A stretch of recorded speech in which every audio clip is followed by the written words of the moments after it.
So Shrek was about me. At one point, I was like an ogre, and once I had to fight Cobra in that book, I actually did that shit.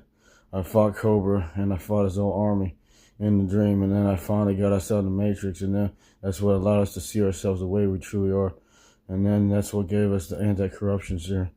It was because I worked tirelessly in this laboratory, to create those spells to actually get us out of the Matrix, and all that shit was just shadow boxing. And that's the part they didn't show, but that's the best part of the movie, is the training arc.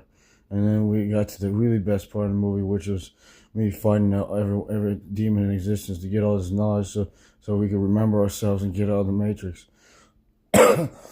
Because of my work, we've learned how to be good people again. And that's all that I needed to teach you. It wasn't about how strong you are or how much of a god you are. It's about how much love you show someone. And that's what really helps you to become a god again, if you really want to become a god like I have. Just be good people again. Learn to show love to people, even if they're not good enough or whatever. It's not about being good enough. I learned that lesson a long time ago. Good enough was a standard that we put on ourselves. It was only about showing people love all along. That's the simplest form of love you could ever show someone. Tell them that you love them.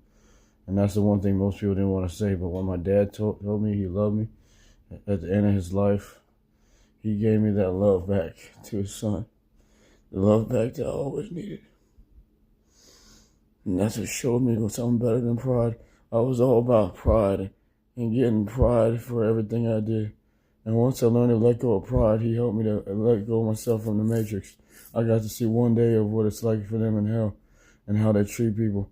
And I walked out of that lion pit that they try to shut on me in their doors, because that guy kept trying to open up the door. But I walked out just like David does in the lion pit. That was a lion pit, and I walked out of there. And that day, those lions didn't eat me up. And now they work for me. I'm the king of the lions. And this is one of my queens. That's Lily. And my Fiona is my wife that actually did change. And now I'm going to have her back again. In the name of Yeshua, my Father. Amen. Bye, guys.